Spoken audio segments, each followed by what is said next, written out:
Fala pessoal, tudo bem? Estou aqui de volta, como vocês estão percebendo, de cenário novo. Estou de casa nova, por isso até que eu fiquei um tempo sem gravar vídeos. E o que é que vocês acharam aí do cenário? Preciso que vocês me deem um feedback também sobre o microfone, porque eu preciso entender como é que funciona a acústica aqui dessa sala. Beleza? Então se o áudio estiver ok para vocês aí, deixa um feedback nos comentários. Bem, no vídeo de hoje eu vou trazer um tema muito importante para a estratégia, que é a capacidade do estrategista prever o futuro, antecipar, ou melhor, identificar e antecipar tendências, assim como estrategistas visionários, a exemplo do Elon Musk, fazem. Então eu vou te mostrar aqui 5 técnicas que você pode aplicar na sua vida para antecipar e identificar tendências. E a primeira delas tem a ver, você não vai entender nada, mas tem a ver com esse óculos aqui que eu estou usando, tá? Eu vou te contar aqui uma história relacionada a esse óculos para começar te explicando a primeira técnica para identificação de tendências. Olha só, isso aqui que você está vendo na tela é um post, né, do filme Avatar, e você deve estar se perguntando, mas o que o filme Avatar tem a ver com esses óculos aqui, tá? Bem, quando o filme Avatar estreou, né, eu fui assistir no cinema, o primeiro Avatar, obviamente, fui lá no cinema, e quando eu cheguei no cinema, estava todo mundo utilizando esse óculos aqui, ó. Esse modelo de óculos, mais ou menos como esse que eu acabei de mostrar para você, que é um óculos do estilo Wayfair. Só que nesta época, esse óculos não era moda, não era utilizado pelas pessoas. Então, eu tive uma sacada no momento que eu estava na sala de cinema, vendo todo mundo usando aquele óculos, eu pensei, isso aqui vai sair da sala de cinema. Isso aqui não vai ficar só em sessões 3D. Alguém vai ter essa sacada, algum influenciador de moda vai ver isso aqui e vai lançar esse óculos. E o que é que eu fiz? Eu comecei a procurar loucamente esse óculos aqui nas lojas, tá? Eu vou colocar aqui para você de novo. Você está achando alguma coisa assim muito diferente, muito engraçada, né? Não sei. Mas eu cheguei com esse óculos aqui no meu trabalho. E as pessoas, cara, eu lembro que eu trabalhava numa equipe pequena, tinha umas 3 pessoas, a galera riu pra caramba. Eu não tô falando assim que riu um pouco não, a galera rolou de rir, bicho, da minha cara, porque eu estava utilizando esse óculos, para você ter uma ideia de como isso era incomum. E na época eu fiquei tão constrangido que eu guardei o meu óculos. Depois de um ano mais ou menos, estava todo mundo na rua usando óculos nesse estilo, e eu sabia que isso ia acontecer. E essa técnica que eu utilizei para antecipar essa tendência foi basicamente observar a tendência do tipo influência que já estava escrito aqui na tela para você ver, tá? Então, o que é uma tendência por influência? É quando acontece algo, né, que as pessoas não relacionam diretamente a um comportamento que elas irão assumir, como nesse caso, foi apenas as pessoas utilizando um óculos para assistir filme 3D, e para mim, naquele momento, fez todo sentido que essa tendência iria vingar, né, que esse óculos se tornaria aceito como item de moda e tudo mais, porque aquele era um momento positivo em que as pessoas estavam vivenciando, né? Que as pessoas estavam vivenciando, e era óbvio que aquilo ali tinha um sentimento positivo relacionado a esse óculos, certo? Então, influência, às vezes é uma influência indireta, como é esse caso aqui, ou a influência direta, às vezes você está um filme que está fazendo grande sucesso de bilheterias, né? O próprio óculos Ray-Ban, ele foi popularizado justamente por causa do filme Top Gun, né, do Tom Cruise, que usava aquele óculos lá como aviador, tal, e tudo mais. Então, essa tendência por influência é uma tendência básica. Só que aqui eu preciso fazer uma diferenciação. Existe uma diferença entre moda e tendência.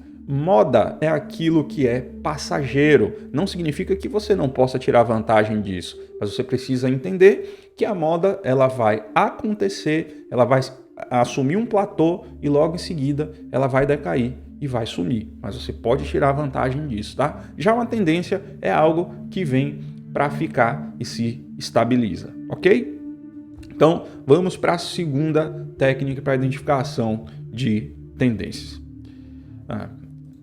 Bem, isso que você está vendo aqui na tela que eu estou mostrando para você é uma cadeira moderna, que é uma tendência agora. Se você escrever aí no Google tendência, cadeira tendência, você vai ver alguns modelos com esse tipo de material furadinho no encosto, que lembra algo de palha. E o que é que isso aqui tem a ver com tendência, Vitor? O que é que isso aqui vai me ajudar, enquanto estrategista, me antecipar ao mercado ou me antecipar nos meus investimentos, né? Claro, é um exemplo simples que eu estou trazendo aqui o conceito para você compreender.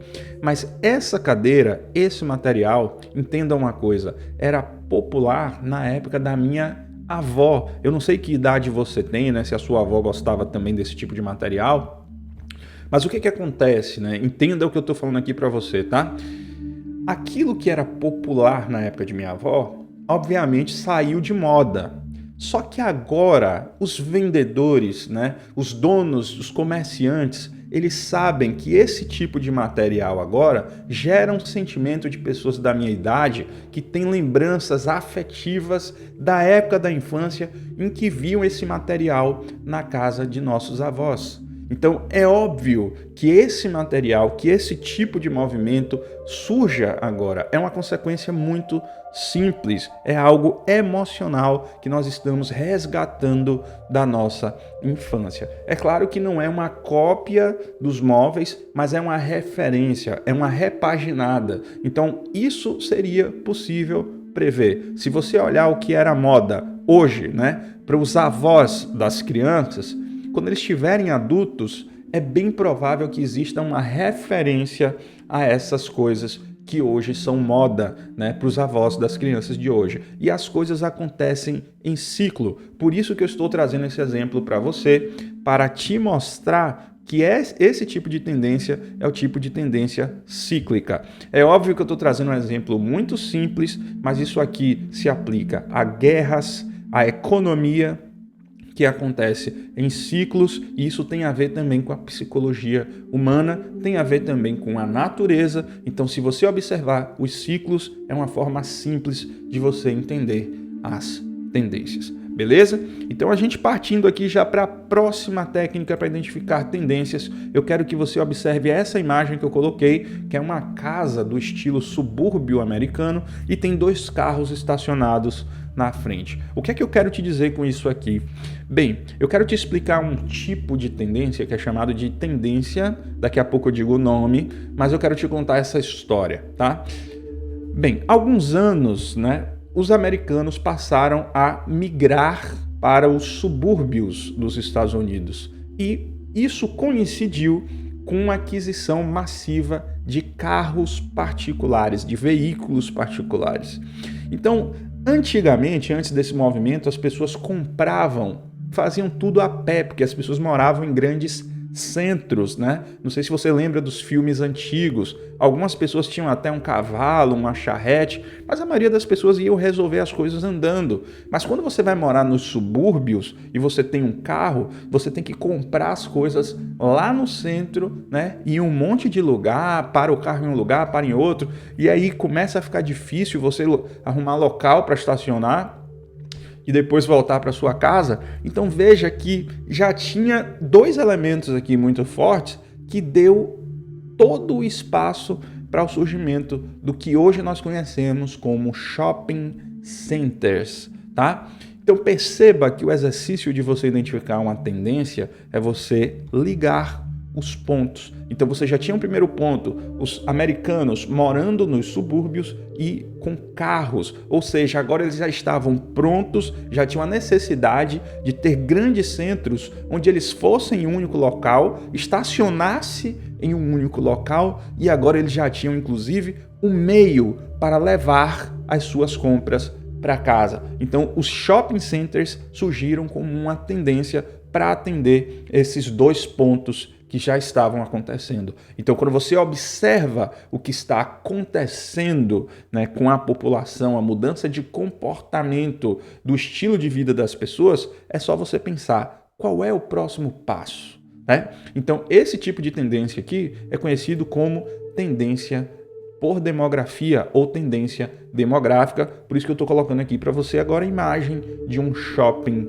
center, que demonstra justamente isso, né? Claro, e aqui eu vou fazer uma outra observação ainda nesse tipo de tendência aqui, é que as tendências, o que acontece nos Estados Unidos, como shopping centers foram criados lá, né, os supermercados também foram criados lá, isso tende a se expandir para o resto do mundo. Então eu faço uma observação desse tipo de tendência. A gente observar as tendências demográficas que acontecem nos Estados Unidos, porque certamente elas chegam aqui no Brasil e em outros países também. Beleza? Então vamos lá que a gente ainda tem mais técnica aqui para conhecer. Então aqui eu estou trazendo um tema que eu não poderia deixar de falar, né, que eu sei que vocês vão perguntar inclusive aí nos comentários, que é sobre o ChatGPT, e ele se encaixa em um tipo de tendência que tem a ver aqui, ó, com as possibilidades e os limites da tecnologia atual, tá? Então, primeiro, o que é que são possibilidades? O ChatGPT, ele abriu uma série de possibilidades. Então, você, para antecipar as tendências, você tem que fazer o exercício para identificar esse leque que foi aberto. E você pode ter certeza que esse leque será preenchido. Uma hora ou outra, alguém vai investir dinheiro para explorar as possibilidades da tecnologia. Pode ser você se antecipando, né, para explorar essas possibilidades, ou vai ter outra pessoa. E você pode surfar nessa onda dessa outra pessoa também, desde que você esteja preparado ou preparada, que você já tenha uma estratégia antecipada para isso. Um outro fator relacionado à tecnologia são justamente os limites dessa tecnologia atual, tá? O que é que são os limites? Você precisa perguntar o que é que o ChatGPT não vai fazer, provavelmente, né? O que é que eu... Pessoal, é o seguinte, esse é um exercício que requer tempo, você precisa fazer reflexões, tem profissionais que trabalham somente com esse tipo de previsão e as pessoas passam o dia inteiro pensando nisso. Então eu estou trazendo aqui para você uma técnica, não é simples de aplicar, mas eu estou te mostrando como você pode fazer, tá certo? Então você tem que fazer esse exercício hoje. O que é que o ChatGPT não faz? Então, fazendo esse exercício na minha área, para quem não sabe, eu sou da área de tecnologia, né, na área de desenvolvimento de software. Então, eu sei que o ChatGPT ele vai escrever código. Então, na minha análise aqui atual, por exemplo, eu imagino que uma tendência é que o mercado comece a procurar pessoas que saibam ler código, porque o ChatGPT, a inteligência artificial, melhor dizendo, né, não necessariamente o ChatGPT, vai escrever o código, já está escrevendo o código, mas precisa de ser humano para entender o que está naquele código ali, para dar uma manutenção naquele código, para traduzir aquele código para uma linguagem humana. Então, a habilidade de leitura de código, na minha concepção, é uma tendência no mercado de TI. Outra tendência é o teste, já que o ChatGPT vai fazer o código do software, precisa de um humano para testar, para validar aquilo que está sendo feito, se aquele código corresponde com a experiência que é esperada para o usuário final. Então aqui só um exercício sobre possibilidades e limites de tecnologia, e o Elon Musk ele é mestre em fazer isso aqui, em analisar possibilidades e limites de tecnologia e trazer inovações em cima disso, antecipando tendências. O exemplo maior disso são os carros autônomos, que ele já identificou, ele tinha percebido que havia possibilidades já com a tecnologia atual e a partir dessas possibilidades, né, ele juntou mais de uma tecnologia dentro de um veículo e trouxe essa tendência, antecipou uma tendência, por isso que a empresa dele, né, a Tesla, né, é tão valorizada no mercado, ok? Aqui agora a gente vê uma tendência que ela é um pouquinho, digamos assim, né? Assim, ela é um pouquinho mais demora mais para você conseguir consolidar essa tendência, mas são as tendências de geração. E aqui eu vou trazer um exemplo muito conhecido para vocês, que é o exemplo dos baby boomers, que foram aquelas pessoas nascidas logo após a Segunda Guerra Mundial, né? Imagine ali que vários soldados estavam na guerra, longe das suas famílias, e quando a galera voltou para casa, foi um fazer filho, meu amigo. Daqui para lá faz filho aqui, faz filho acolá, e foi a época onde teve um boom de nascimentos, por isso que são chamados de baby boomers. Então, olha aqui o segredo para você identificar tendências geracionais. é você entender o que é que marcou a infância dessas pessoas. A infância, o período de infância dessa geração. Então, nos baby boomers, por exemplo, foram pessoas em que estavam num momento de reconstrução do país. Seus pais estavam trabalhando duro para ajudar a construir o país. Então eles tiveram essa referência de trabalho duro. E era uma época onde não tinha clima para ostentação, né? Muitas pessoas perderam a vida, você estava reconstruindo o país, muitos países destruídos, principalmente na Europa, né? Os baby boomers europeus. Então essas pessoas cresceram com o valor do trabalho duro, mas sem querer ostentar, ou seja, juntando dinheiro. E quando essas pessoas atingiram a idade adulta, essas pessoas tinham muito dinheiro para gastar. E quem entendeu essa tendência, quem se preparou para vender para esse público, para falar a linguagem desse público, ganhou muito dinheiro, tá? E o que é que a gente está vendo agora? Uma geração que, assim, é uma geração que já está acostumada a viver com os pais dentro de casa, graças ao home office. Como é que vai ser essa criançada no futuro? Então essa pergunta eu vou deixar para você dizer o que é que você acha que é a tendência dessa geração, né? A geração millennial, que já nasceu e cresceu com os pais dentro de casa, com home office, vendo TikTok. É uma geração que não lê livros, não está acostumada a ler livros, não está acostumada nem sequer a ouvir uma música inteira, um álbum inteiro de um artista, como a gente escutava. Eles escutam apenas trechos de música no TikTok, apenas o suficiente para fazer uma coreografia. O que será dessa geração no futuro? É a pergunta que eu deixo para você. Responde aí nos comentários para fazer o seu exercício de leitura de tendência. Mais uma vez eu peço para você se inscrever no canal se você ainda não fez e deixar o like. Não se esquece, que eu sei que você sai e esquece de deixar o like, mas não faz isso. Deixa o seu like aqui, porque isso me ajuda a saber que você está gostando do conteúdo. Fico por aqui, um grande abraço para você.